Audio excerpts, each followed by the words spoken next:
Hello, welcome back to our YouTube channel. അപ്പോൾ എല്ലാവരും സുഖമായിട്ടിരിക്കുകയാണ്, സേഫായിട്ടിരിക്കുകയാണെന്ന് വിചാരിക്കുന്നു കേട്ടോ. അങ്ങനെ തന്നെ ആവട്ടെ, എല്ലാവരും സേഫായിട്ടിരിക്കുക.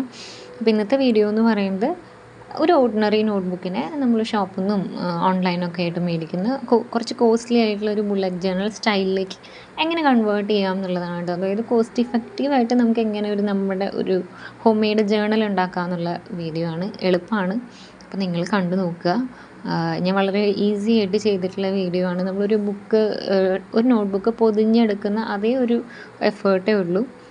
നിങ്ങൾക്ക് ജേർണലിംഗ് ഒക്കെ താല്പര്യം ഉണ്ടെന്നുണ്ടെങ്കിൽ ഇത് ഒന്ന് ട്രൈ ചെയ്ത് നോക്കാവുന്ന ഒരു മെത്തേഡാണ് കേട്ടോ. അപ്പോൾ എൻ്റെ നോട്ട്ബുക്ക് എന്ന് പറയുന്നത് ഒരു ലോങ് നോട്ട്ബുക്കാണ്, കുറച്ചധികം പേജുള്ള നോട്ട്ബുക്കാണ് ഞാൻ മേടിച്ചിട്ടുള്ളത് കേട്ടോ. 175 പേജസോ 200 പേജസോ അങ്ങനെ എന്തോ ആണ് ഉള്ളത്. 110 രൂപയാണ് കേട്ടോ അതിൻ്റെ റേറ്റ്. അപ്പോൾ നമ്മൾ ഈ ബുക്കാണ് കൺവേർട്ട് ചെയ്യാനായിട്ട് എടുക്കുന്നത് കേട്ടോ. ഞാൻ ഇതിലാണ് ജേർണലിങ് ചെയ്യുന്നത്, അതായത് എൻ്റെ പ്ലാനിങ്ങും കാര്യങ്ങളൊക്കെ നടക്കുന്ന ബുക്ക് ഇതാണ്. അപ്പോൾ ഞാൻ ഇതൊന്ന് ബൈൻഡ് ചെയ്തെടുക്കാൻ വേണ്ടിയിട്ട് ഒരു പീസ് തുണി വേണം നമുക്ക്. എൻ്റെ അടുത്ത് ഒറ്റ പീസായിട്ടില്ല, അതുകൊണ്ട് ഞാനത് സ്റ്റിച്ച് ചെയ്തിട്ട് ഒരു സിംഗിൾ പീസാക്കി എടുക്കുകയാണ് ചെയ്തത് കേട്ടോ.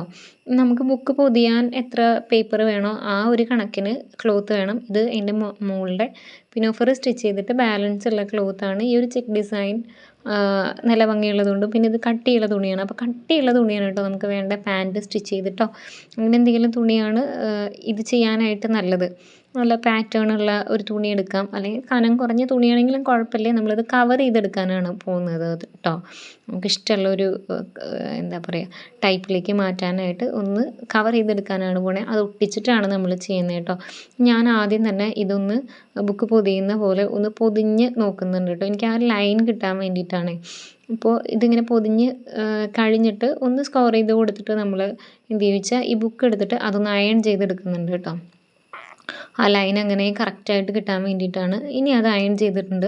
ഇനി ഞാൻ ഈ പിങ്കിങ് സിസർ വെച്ചിട്ട് അല്ലെങ്കിൽ 6 ആക്സ് സിസർ വെച്ചിട്ട് ആ ഉള്ളിലെ എഡ്ജ് ഒന്ന് നീറ്റാക്കി കൊടുക്കുകയാണ്. നോർമൽ കത്രിക വെച്ച് കട്ട് ചെയ്താലും മതി, പക്ഷെ ഇങ്ങനെ ചെയ്യുകയാണെന്നുണ്ടെങ്കിൽ കൂടുതലായിട്ട് നൂലിങ്ങനെ പിന്നി പോരില്ല. അതായത് ക്ലോത്ത് ഫ്രൈയിങ് എന്ന് പറയില്ലേ നമ്മൾ, അത് ഉണ്ടാവില്ല എന്നല്ല, അത് റെഡ്യൂസ് ചെയ്യും. പിന്നെ നമ്മൾ ഒട്ടിക്കുന്നത് കൊണ്ട് കുഴപ്പമില്ല കേട്ടോ. അപ്പോൾ ഞാനൊന്ന് ഇതിനകത്തോട്ട് ഒന്ന് സെറ്റാക്കിയിട്ടൊന്ന് വെച്ച് നോക്കുന്നുണ്ട് കേട്ടോ. ഓക്കെ, അപ്പോൾ ഇത് കറക്റ്റായിട്ടാണ് ഇരിക്കുന്നത്. ഇനിയിപ്പോൾ നെക്സ്റ്റ് സ്റ്റെപ്പ് നമുക്കിത് ഒട്ടിക്കണം. ഫെവിക്കോൾ യൂസ് ചെയ്താൽ മതി.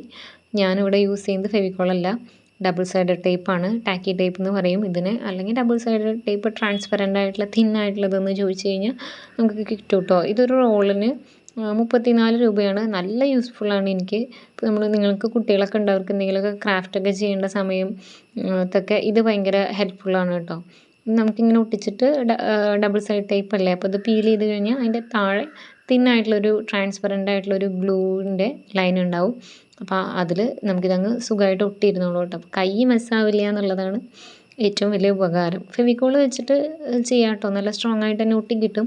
പക്ഷേ നമുക്ക് കൈയോടെ ചെയ്യാനായിട്ട് പറ്റില്ല. ഇപ്പം ഞാൻ വീഡിയോ എടുക്കുന്നത് കൊണ്ട് എനിക്കത് പെട്ടെന്ന് കഴിയണം എന്നുള്ളതുകൊണ്ട് പിന്നെ എനിക്ക് ഈ ഒരു ഇത് മതി. ഫെവിക്കോൾ എൻ്റെ അടുത്ത് ഇല്ല കേട്ടോ.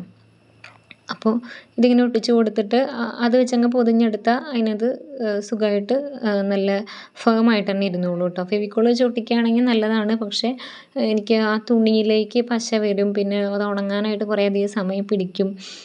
അങ്ങനത്തെ കാര്യങ്ങളുള്ളതുകൊണ്ടാണ് ഞാൻ ഈ ഡബിൾ സൈഡ് ടേപ്പ് യൂസ് ചെയ്തിട്ടുള്ളത് കേട്ടോ. അപ്പോൾ നിങ്ങളുടെ കയ്യിലുള്ള ഗ്ലൂ എന്താണോ അത് യൂസ് ചെയ്യുക. ഫെവിക്കോൾ ആണ് നന്നാവുക, സ്കൂൾ ഗ്ലൂ വേണ്ട, അതത്രയ്ക്ക് സ്ട്രോങ് ആയിരിക്കില്ല എന്ന് തോന്നുന്നു. അപ്പം ഇത് ബാക്ക് സൈഡും പീൽ ചെയ്ത് കൊടുക്കുന്നുണ്ട് കേട്ടോ. ഈ പീൽ ചെയ്യുന്നത് ഭയങ്കര സാറ്റിസ്ഫൈങ് ആയിട്ടുള്ള കാര്യമാണ് കേട്ടോ. നല്ല രസമാണ് നമുക്ക് ഈ സ്റ്റിക്കറിൻ്റെയൊക്കെ അത് പൊളിക്കാനായിട്ട്. അപ്പോൾ അതുപോലെ ചെയ്ത് കൊടുത്തിട്ടുണ്ട്. ഇനി നമുക്ക് ഉള്ളിലത്തെ ഭാഗം നമ്മളെങ്ങനെയാണോ, ഞാൻ പിന്നെയും അത് തന്നെ പറയേണ്ടത്, എങ്ങനെയാണോ ഒരു ബുക്ക് കവർ ചെയ്തെടുക്കുന്നത് പേപ്പർ വെച്ചിട്ട് അതേ പാറ്റേണിൽ തന്നെയാണ് കേട്ടോ ചെയ്യുന്നത്. അധികമായിട്ടൊന്നുമില്ല. ഇത് ഏതർ നിങ്ങൾക്ക് സ്റ്റാപ്ലർ ക്ലിപ്പ് വേണമെങ്കിൽ യൂസ് ചെയ്യാം, പക്ഷേ സ്റ്റാപ്ലർ ക്ലിപ്പ് യൂസ് ചെയ്താൽ അതൊരു അഭംഗിയായിട്ട് കാണുമല്ലോ.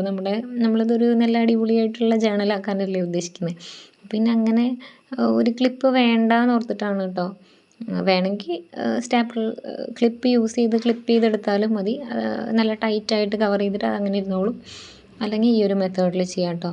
ഇനി നമ്മൾക്ക് അതിൻ്റെ കോർണർ കട്ട് ചെയ്ത് കൊടുക്കണം. ഇനി ഞാൻ ഈ കോർണർ ആദ്യം സൈഡൊന്ന് കട്ട് ചെയ്ത് നോക്കുന്നുണ്ട്, പക്ഷേ അങ്ങനെ വെക്കുമ്പോൾ അത് നീറ്റായിട്ട് നമുക്ക് ഒട്ടിക്കാൻ പറ്റില്ല കേട്ടോ. അപ്പോൾ നമുക്ക് സാധാരണ നമ്മൾ ബുക്ക് ഇങ്ങനെ ചെരിച്ച് കട്ട് ചെയ്ത് കൊടുക്കില്ലേ, ബുക്ക് പൊതിയുന്ന സമയത്ത് അതേപോലെ ചെരിച്ച് കട്ട് ചെയ്ത് കൊടുക്കുന്നുണ്ട് കേട്ടോ. എന്നിട്ട് ഇതേ ടാക്കി ടൈപ്പ് വെച്ചിട്ട് താഴെ ഒട്ടിച്ച് കൊടുത്തിട്ട് അത് മടക്കി ഒന്ന് വലിച്ചൊട്ടിച്ച് കൊടുക്കുകയാണ് കേട്ടോ ചെയ്യുന്നത്. ഇപ്പോൾ ഈ ബുക്കിൻ്റെ ഉള്ളിലത്തെ ചട്ട ഇങ്ങനെ അവർ സാധാരണ ഒരു നോട്ട് ബുക്കല്ലേ, അപ്പോൾ അതിലിങ്ങനെ റൈറ്റിങ്സും കാര്യങ്ങളൊക്കെ ഉണ്ടല്ലോ. അപ്പോൾ അത് നമുക്കൊന്ന് കവർ ചെയ്താൽ കുറച്ചുകൂടെ നന്നാവും. അല്ലെങ്കിൽ ഇതിങ്ങനെ തന്നെ അവസാനിപ്പിക്കണമെങ്കിൽ എല്ലാം നമ്മുടെ താല്പര്യമാണ്, അങ്ങനെ അവസാനിപ്പിക്കണമെങ്കിൽ അവസാനിപ്പിക്കാം. അപ്പോൾ ഞാൻ അടുത്തൊരു ബ്ലാക്ക് കളറ് പീസ് എടുത്തിട്ടുണ്ട് കേട്ടോ. അതും കട്ടിയുള്ള തുണി തന്നെയാണ്, അവളുടെ പിനോഫറിൻ്റെ സ്പെഷ്യൽ യൂണിഫോം സ്റ്റിച്ച് ചെയ്തതിൻ്റെ ബാലൻസ് ഉള്ള ഒരു കുഞ്ഞി കഷ്ണമാണ് കേട്ടോ. അത് ഞാനിങ്ങനെ പിങ്കിങ് സിസർ വെച്ചിട്ട് ചെയ്തിട്ട് അതിൻ്റെ ബാക്ക് സൈഡിൽ ഒട്ടിക്കുന്നുണ്ട്. ബാക്ക് സൈഡിൽ ഇത് ഒട്ടിക്കുന്നത് സെയിം ടേപ്പ് തന്നെ വെച്ചിട്ടാണ്, ഫെവിക്കോൾ വെച്ചിട്ടോ ഏതെങ്കിലും നല്ല അഡ്ഹസീവ് വെച്ചിട്ട് നിങ്ങൾക്ക് ഇത് ഒട്ടിച്ച് കൊടുക്കാം കേട്ടോ. അപ്പോൾ ഞാനിവിടെ എൻ്റെ ചാനലിൻ്റെ QR കോഡ് ഒട്ടിക്കാൻ വേണ്ടിയിട്ടാണ് കേട്ടോ ബാക്ക് സൈഡിൽ. അപ്പോൾ ഈ ഒരു ബുക്കിൽ നമ്മൾ മെയിനായിട്ട് യൂട്യൂബിൻ്റെ വീഡിയോസിൻ്റെ കണ്ടൻറ്റിൻ്റെ കാര്യങ്ങളും ഒക്കെ എഴുതുന്നതുകൊണ്ട് എല്ലാതും എഴുതുന്നത് ഇതിൽ തന്നെ, എന്നാലും അതും ഇതിൽ ഇൻക്ലൂഡ് ചെയ്യുന്നത് കൊണ്ട് ഞാൻ ആ ഒരു QR കോഡ് അവിടെ ഒട്ടിച്ച് കൊടുക്കാമെന്ന് വിചാരിക്കുകയാണ് കേട്ടോ. എന്നാൽ ഫ്രണ്ടിൽ ഒട്ടിക്കാൻ വേണ്ടിയിട്ട് വേണമെങ്കിൽ നമുക്കിത് എങ്ങനെ വിടാം കേട്ടോ, ആ ക്ലോത്ത് വെച്ച് കവർ ചെയ്തത് അങ്ങനെ തന്നെ ഇരുന്നാൽ മതി.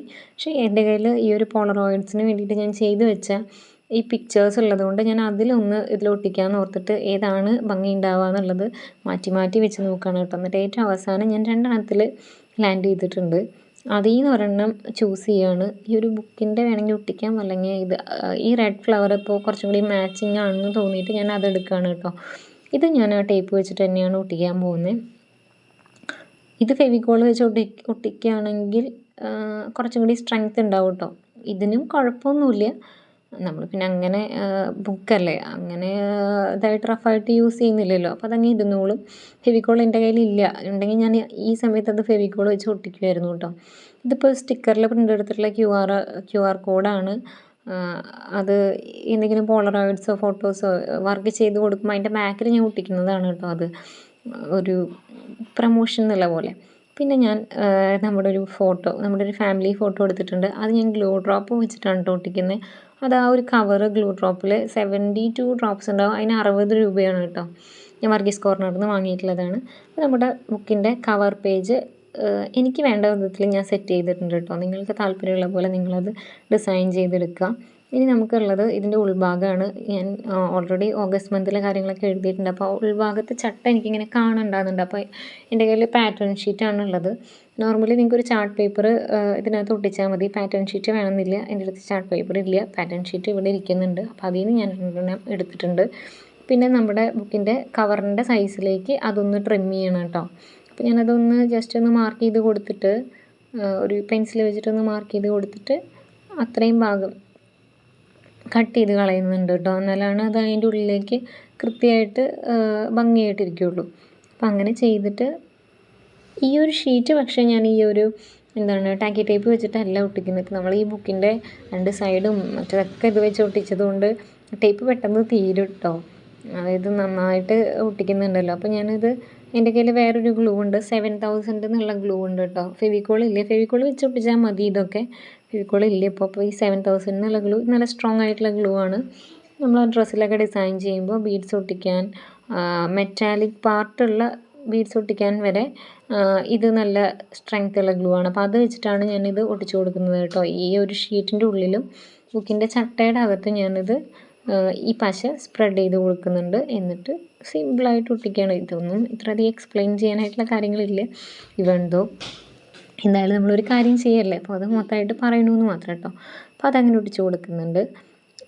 ഈ ഒരു ഫ്രണ്ട് പേജ് വേണമെങ്കിൽ ഒഴിവാക്കാമായിരുന്നു, പക്ഷേ അതിൽ ഞാൻ ഓൾറെഡി എഴുതിയിട്ട് വെരി നെക്സ്റ്റ് പേജ് തൊട്ട് തന്നെ ഞാൻ എൻ്റെ ജേണലിലുള്ള കാര്യങ്ങൾ എഴുതാൻ തുടങ്ങിയിട്ട്, അതുകൊണ്ട് എനിക്ക് ആ പേജ് എടുത്ത് കളയാനായിട്ട് നിവർത്തിയില്ല. അതുകൊണ്ട് ഞാനത് വെക്കുകയാണ്. അപ്പോൾ അതിപ്പോൾ നോട്ട്ബുക്ക് ആണ് എന്നുള്ളത് നമുക്ക് കൃത്യമായിട്ട് മനസ്സിലാവുമല്ലോ. അപ്പോൾ അത് ഒഴിവാക്കുകയാണെന്നുണ്ടെങ്കിൽ കറക്റ്റ് ആ ഒരു ജേണലിൻ്റെ ഒരു സെറ്റപ്പിലോട്ട് തന്നെ വരുമായിരുന്നു കേട്ടോ. അപ്പോൾ ഇതിൻ്റെ എഡ്ജിൽ ഒരു ചെറിയൊരു തുണി ഇതിങ്ങനെ നീങ്ങി നിൽക്കുന്നുണ്ട്. അപ്പോൾ ഞാൻ പശ വെച്ചിട്ട് അവിടെ കുറച്ച് ഗ്ലൂ അപ്ലൈ ചെയ്തിട്ട് ഒന്നിങ്ങനെ അമർത്തി വെച്ച് കൊടുക്കുകയാണ്. അപ്പോൾ ഇത് നല്ല ഗ്ലൂ ആയതുകൊണ്ട് അതവിടെ അങ്ങനെ ഇരുന്നോളൂ കേട്ടോ. അപ്പോൾ നിങ്ങൾ ചെയ്യുമ്പോൾ എന്തെങ്കിലും എഡ്ജൊക്കെ ഇങ്ങനെ നിൽക്കുന്നുണ്ടെങ്കിൽ അതൊക്കെ ഗ്ലൂ വെച്ചിട്ടൊന്ന് സെറ്റാക്കി കൊടുക്കുക.